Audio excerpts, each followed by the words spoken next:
You turn off the light. The room goes black. And for a moment, just a moment, something shifts inside you. Your breath shortens. Your eyes start scanning shapes you cannot quite make out. You know you are safe. You know nothing has changed. The room is exactly the same as it was 1 second ago. And yet something ancient inside you disagrees. That feeling is not a quirk. It is not immaturity. It is not irrational. It is one of the oldest survival programs your species has ever run. And it is still running inside you right now, every single night. Here is what is actually happening. Your brain does not experience darkness the way your eyes do. Your eyes register an absence of light and send that signal up to your visual cortex. But your brain goes several steps further. It treats that absence of information as a threat, not because something dangerous is definitely there, because something dangerous might be there. And for most of human history, that distinction did not matter. If you waited to be certain, you were already dead. The psychologist Arne Oman spent decades researching what he called prepared fear, the idea that the human brain is evolutionarily primed to fear specific things, not because we learned to, but because our ancestors who feared them survived. Darkness is on that list, not because the dark itself kills you, but because the dark is where the things that kill you hide. Big cats, venomous snakes, other humans who meant harm. The dark was the original danger zone, and your brain has never been told it is over. This is why the fear is so physical. When the lights go out, your amygdala, the brain's alarm system, a small almond-shaped cluster of neurons buried deep in your temporal lobe, does not wait for your rational mind to weigh in. It fires first. It floods your body with cortisol and adrenaline. Your heart rate increases. Your pupils dilate as wide as they possibly can, trying to gather any fragment of available light. Your hearing sharpens. You become, in a matter of milliseconds, a different version of yourself, a more ancient version. And here is where it gets stranger. The darkness does not just amplify fear, it amplifies imagination. A 2012 study by psychologists at Tilburg University in the Netherlands found that people in the dark rated their anxiety as significantly higher, not just in unfamiliar environments, but even in rooms they knew well. Familiar rooms, safe rooms, their own homes. The darkness itself was enough to activate the threat response, independent of any actual danger. What the darkness does is remove your ability to verify, and your brain, when it cannot verify, does not default to calm. It defaults to the worst-case scenario. Every time. Think about what happens to the shapes in a dark room. That coat hanging on a door becomes a figure. That pile of clothes on a chair becomes something crouching.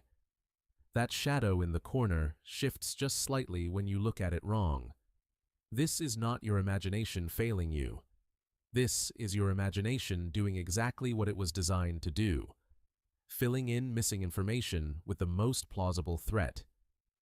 The technical term for this is pareidolia, your brain's pattern recognition system working so hard to find meaning in ambiguous shapes that it creates meaning where there is none. You are not imagining things in the dark because you are frightened. You are frightened because you are imagining things in the dark, and you cannot stop because the system runs automatically. Neuroscientist Joseph Ledoux, whose work on the fear circuit reshaped how modern psychology understands the amygdala, showed that the brain actually has two separate fear pathways. The fast pathway, what he called the low road, sends signals from your senses directly to the amygdala before your rational brain even has a chance to process them. This is why you flinch before you think, why your heart is already pounding before you have consciously registered that you are scared. The dark triggers this low road almost immediately because your brain has been trained, over hundreds of thousands of years, to treat darkness as a pre-emergency state, a condition that requires vigilance before anything has happened. And the body's response to that state is not subtle. Your skin conductance rises. Your peripheral nervous system shifts toward fight or flight. Small muscles throughout your body prepare for rapid movement. You become, physiologically, ready to run, or to fight, in a room that contains nothing but your own furniture and a switched-off lamp. Here is what most people do not realize. Children are not more afraid of the dark than adults because they are less rational. They are more afraid of the dark than adults because their threat detection systems are running at full sensitivity before years of lived safety have partially quieted them. The child lying in bed, convinced something is under the mattress, is not being irrational. They are being perfectly rational within the framework their nervous system was built on. The logic is simple. It is dark, I cannot see. Therefore something might be there. Therefore I should be afraid. That is not a failure of thinking. That is ancient thinking, working exactly as intended. Adults do not overcome the fear because they become more rational. Adults become better at suppressing the signal, at overriding the amygdala's alarm with the prefrontal cortex's authority, the part of the brain responsible for reasoning, planning, and telling the alarm system to stand down.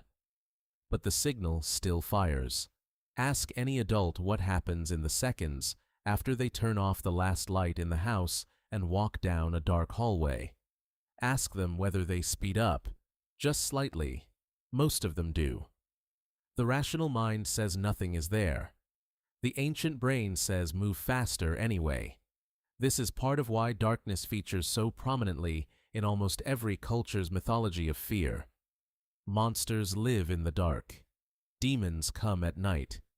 The underworld is always described as lightless.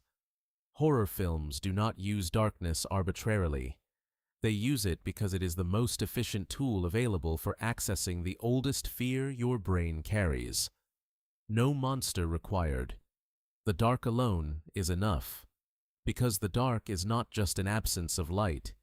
It is an absence of information. And your brain cannot tolerate an absence of information when survival is theoretically on the line.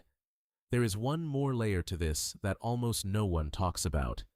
The fear of the dark is not just about external threat, it is also about losing yourself. In pitch darkness, total sensory darkness, your brain begins to lose its spatial grounding. You become uncertain of the exact position of your own body, uncertain of the boundaries between yourself and the room. This is disorienting in a way that goes deeper than fear of what might be out there. It triggers something closer to existential unease, the sensation that the self, without sensory input to anchor it, becomes unstable. Researchers studying sensory deprivation, including work done in isolation tank experiments, have found that total darkness and silence reliably produce mild hallucinations in healthy adults within minutes. Not because something is wrong with them, because the brain, deprived of input, begins generating its own faces, shapes, movement, sounds. It is not haunted by the room. It is haunted by itself. So the next time you turn off the light and feel that shift, that slight tightening, that small and wordless alertness, understand what it is. It is not weakness. It is not childishness. It is the oldest part of your mind doing the only job it has ever known, keeping you alive in a world it still believes is full of things that move in the dark. The room is exactly the same as it was 1 second ago. You know that. Your brain knows that too. It just doesn't care.